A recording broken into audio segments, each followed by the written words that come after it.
My name is Frank Chaussar. I'm quartermaster, past commander of Kearney Mesa Post, VFW 3788. I was in the Army for 2 years. I was drafted right out of high school.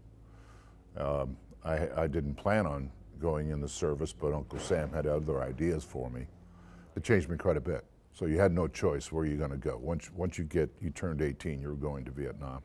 There's certain things that I don't even want to remember about it. I was the one on top of the hill with the radio relaying messages down to the valley. Another time we got rocketed right in our base camp.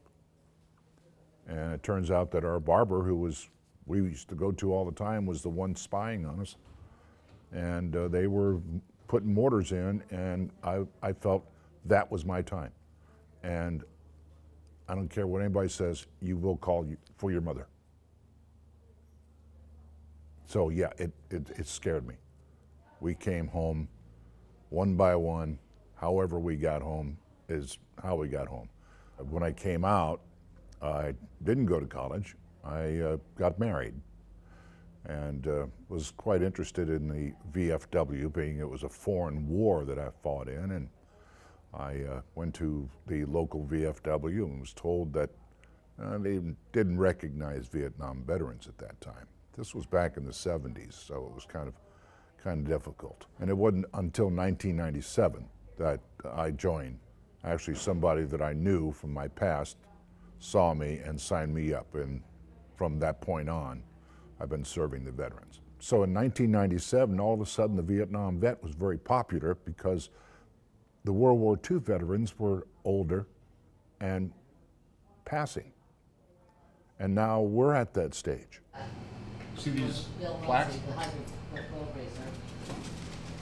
Yeah. It starts with the Army, goes Marine Corps, Navy, Air Force, and Coast Guard.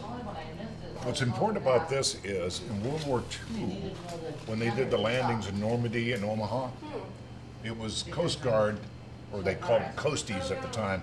Those were the ones that piloted the ships, the landing craft. They were Coast Guard members. That's why they're members of the VFW.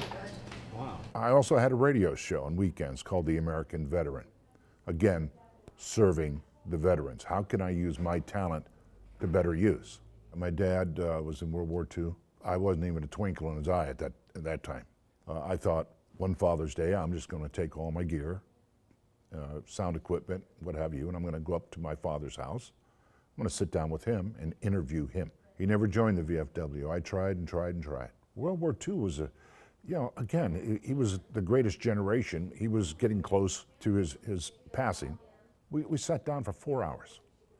I learned so much about my father at that time. They say the hardest working member of the VFW is the quartermaster, and I'm beginning to believe that slogan.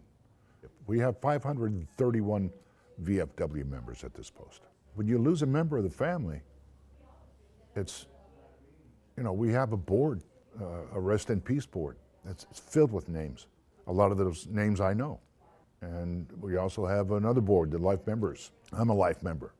I pay the bills, I go to the bank, I take the daily receipts, and that's my job here. Not only that, but I'm also very involved in the Buddy Poppy campaign. We don't sell these, we give them away. If someone wants to make a donation, we take that money, we put it in a separate account, and that account is only used for local veterans. It's not touched for anything else. And that's my biggest project here.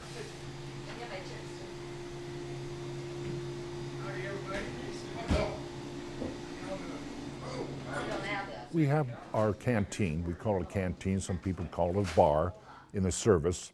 When you go to the canteen, you go for socialization.